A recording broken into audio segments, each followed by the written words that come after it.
Greetings to those who watch below. But before we start, I'd like to say thank you to those who dwell below, an exclusive channel membership that gets you shoutouts at the start of every video. So thank you to Steffi Ray, Wicked Witch, Lisa Watts, Lefty Kim, M.A. Way, Julie B, Jess Black Curtin, Christina Groves, Chris BLK Chris, Canopsia, Tegan S, The Real CFED22, Alti Punisher 666, and also a very special thank you to our newest member, Tassos Keramaris. Welcome below. Now, if for some reason you can't get enough of the sound of my voice, I have been starting to do several audiobooks. I'll be giving you more details of those soon, and also where you can find them. But for now, you can also find me on the creepypasta.com official YouTube channel. I'm also on Instagram at brimstone_below, and on Facebook at the Brimstone Below Horror Channel. And of course, if you haven't already, please make sure you subscribe to the channel, hitting that notification bell so that you never miss a video.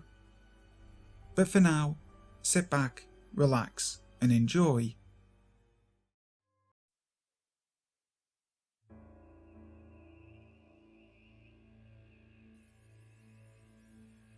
A Blackstone Family Thanksgiving by Starr Hardgrove. It was all over the papers, though no one really knew how the events unfolded. On the surface, it looked like the perfect Thanksgiving. The turkey was cooked to golden perfection, steam still rose from the freshly baked dinner rolls, and the house was filled with the scent of cinnamon and melted butter from the pumpkin pie and candy jams. Each family member sat around the table dressed in their Sunday best, ready to enjoy the feast before them. Yet this picturesque scene, which could have easily been the cover of Home and Garden magazine, was revealed to be under the surface a gruesome tableau of a family fallen. Foul play was afoot this Thanksgiving. 5 corpses sat around this untouched meal. Claude and Mildred Blackstone earned their money on the backs of the hard-working, indentured servants who ran their plantation. Claude ruled the farm with an iron hand during the day, and Mildred kept a household that was as strict as it was spotless. The two were ice-cold children, which consisted of bratty Cynthia and Toby, who earned a reputation for frequenting the servants' quarters at odd hours of the night, had just reached young adulthood. The children occupied themselves with their own preoccupations, as did the rest of the Blackstone household. Uncle Percival, Claude's youngest brother, was generally considered to be a good man as the priest of the local parish of Farrenville, but was not without his secrets. Claude had recently taken ill with tuberculosis, and it was clear he was not long for this world. This had left Toby and Cynthia with a conundrum. They were the next of kin, and the fortune that they would stand to inherit was substantial. By the laws of the township, it was known that the entire fortune would go to Toby, being the firstborn male son. This, of course, did not sit well with Cynthia, and she soon began plotting to remove Toby from the picture. However, despite Toby's apparent thickness, he was wise to his sister's plans and developed his own. Cynthia's vanity would be her downfall. A simple tampering with her cosmetics would be the end for her. But not before Cynthia's knowledge of her brother's sweet tooth would have him find an added ingredient in his beloved saltwater taffy. Both Blackstone children died silently in their sleep. Percival had always been jealous of Claude's success and affluence, but most of all, his wife. He had been in love with Mildred since they were children, but it was Claude who had won her heart and they married young. Yet the passion had faded from their marriage years ago, and now Percival found himself making more and more house calls to the Blackstone home. He and Mildred met in the woods to confront their secret love for each other, but religion and family obligation kept them from fully reconciling their passion, even despite Mildred's discovery of Claude's liaisons with the servants.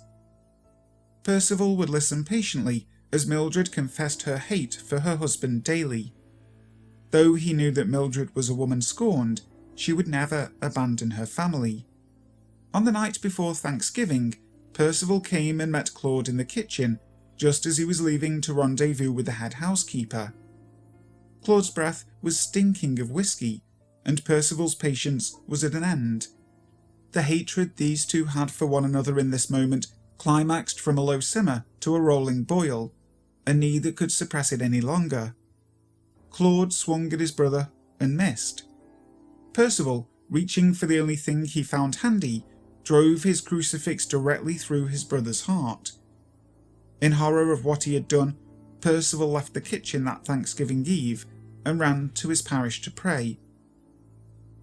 When Mildred came down for her nightly cup of tea and saw her husband dead on the floor, she quickly called for her children. When they didn't answer, she ran up to their room, only to discover each child dead in their beds. Mildred screamed and wailed, crumbling to the floor in despair.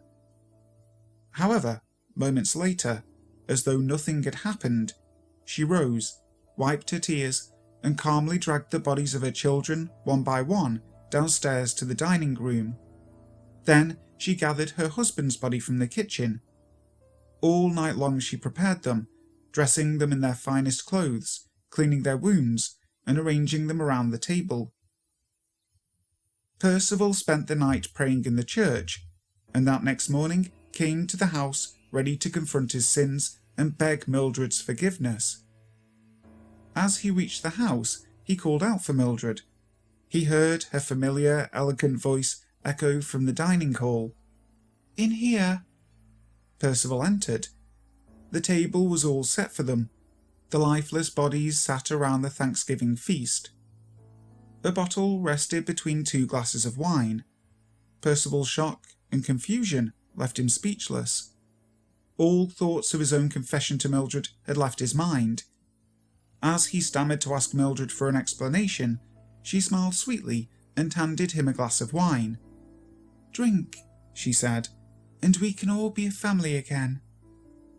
Percival drank the wine as he was told. The poison worked quickly. Mildred, finally with her entire family around her, took her own glass in her hand. Still with that sweet smile that had so charmed the late Percival, she drank.